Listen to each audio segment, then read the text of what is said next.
Sveika lielā SVV saima! Ēterā pirmais Saulgriežu vasaras vidusskolas informatīvais humora raidījums SVV TV. Darba nedēļu uzsākot, visi jaunie un vecie SVV audzēkņi iepazinās ar kopējo nometnes kārtību, visiem audzinātajiem un pēcpusdienas nodarbību vadītājiem. Un vakarā viņi sagaidīja pirmo lielo šīs vasaras notikumu – vakara pasākumu. Tie nometnes audzēkņu vidū ir izpelnījušies ļoti lielu atzinību. Šis bija pirmais lielais audzēkņu piedzīvojums, kas viņus aizveda pāris gadsimtu tālā pagātnē un lika tiem iejusties seno muižnieku kārtā. Pasākuma galvenais iniciators bija Alsviķu pils senais saimnieks barons Ādolfs fon Wolfs, kurš kopā ar savu kundzi un galma dāmām tikai dažus izredzētos muižniekus bija aicinājis piedalīties tradicionālajā muižnieku parādē. Šajā augstākās sabiedrības ballē barons iepazinās gan ar visām muižnieku ģimenēm, gan ar pašām muižas telpām. Kamēr šāgad SVV dalībnieku bauda silto Alsviķu saulīti, pasaules slavenā un godalgām bagātā maratonista Liene sarīkoja sev treniņu nometni Ziemeļpolā.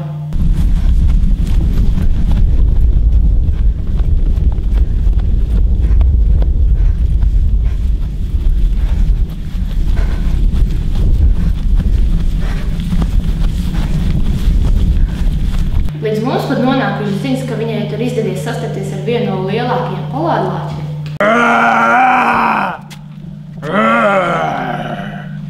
Viņa veiksmīgi tika galā ar neparedzēto situāciju.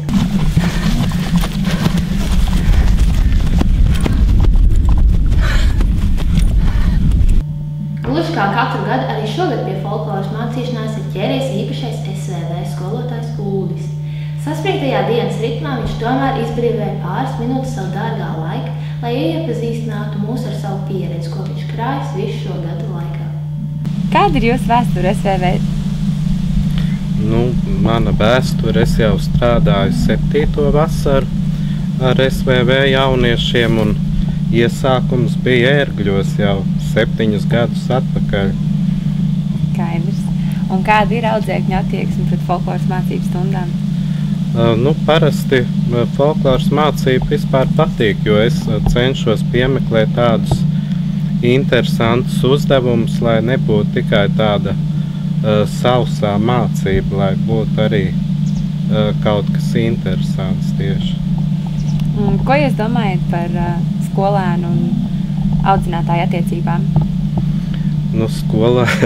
Skolēnu un audzinātāji, man liekas, ka viņi ir tik vienādi gadu ziņā, kad viņu attiecības vienmēr ir ļoti labas un kad viņi saprotas ļoti labi. Un ir kāda atšķirības starp audzēkņu attiecībām starp audzinātājiem un starp skolotājiem?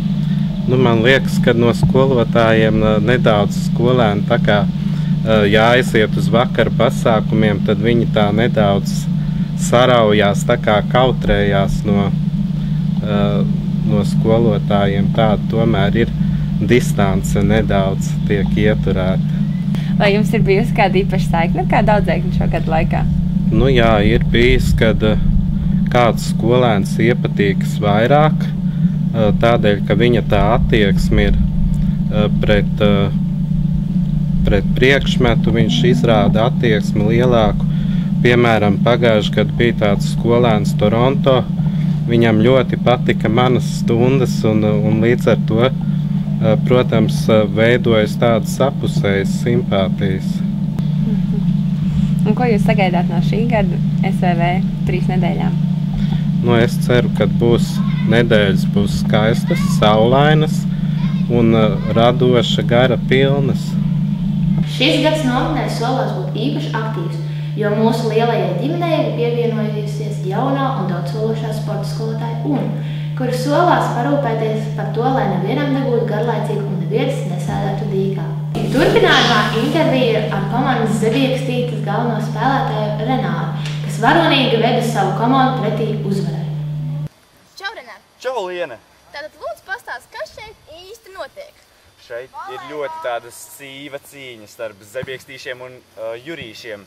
Globāla mēroga sacensības. Ļoti nopietni. Volejbolā? Protams. Tātad no kuras komandas tu esi? Esmu no Zebiekstītēm. Mēs vēl turamies.